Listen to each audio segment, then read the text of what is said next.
उत्तर भारत के एक दूर दराज इलाके में घने जंगलों और सूखी पहाड़ियों के बीच बसा था चंद्रपुर नाम का एक छोटा सा गांव। ये गांव जितना शांत था उतना ही रहस्यमयी भी। दिन में यहाँ पक्षियों की चहचहाहट और बच्चों की हंसी सुनाई देती थी, लेकिन जैसे ही सूरज ढलता गांव पर एक अजीब सी खामोशी छा जाती।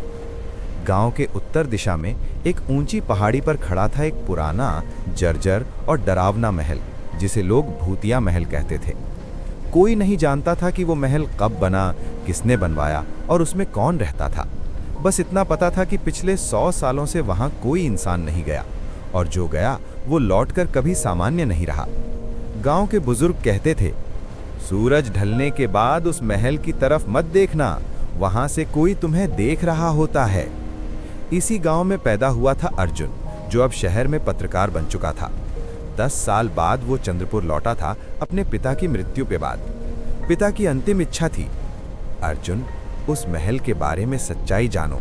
लोग जो डरते हैं वो सिर्फ डर नहीं है। अर्जुन को बचपन से उस महल में दिलचस्पी थी। वो हमेशा सोचता था कि क्या वाकई वहां भूत रहते हैं या ये सिर्फ अंधविश्वास है। पिता की बात और पत्रकार होने की जिज्ञासा ने उसे मजबूर कर दिया। उसने तय किया, मैं उस महल में जाऊंगा। जब अर्जुन ने गांव वालों को बताया कि वो महल में जाएगा तो सबके चेहरे उतर गए। बूढ़े ठाकुर ने कांपती आवाज में कहा, बेटा, वहां रात को मत जाना, वो महल सांस लेता है। एक औरत बोली, मेरे पति गए थे, उनकी आंखें खाली थीं। लेकिन अर्जुन नहीं माना। उसने कैमरा, टॉर्च, नोटबुक और एक छोटा सा रिकॉर्डर लिया।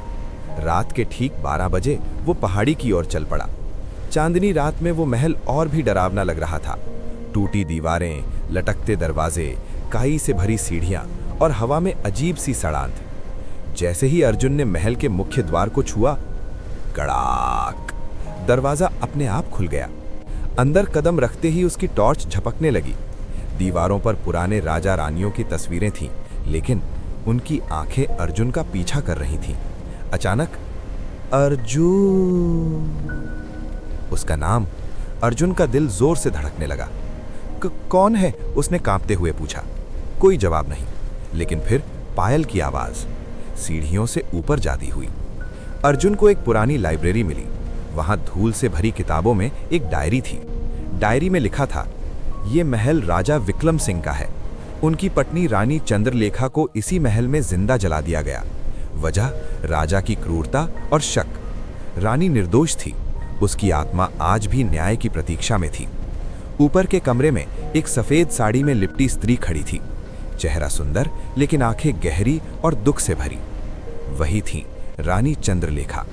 उसने कहा, मैं भूत नहीं हूं अर्जुन, मैं अधूरी कहानी हूं।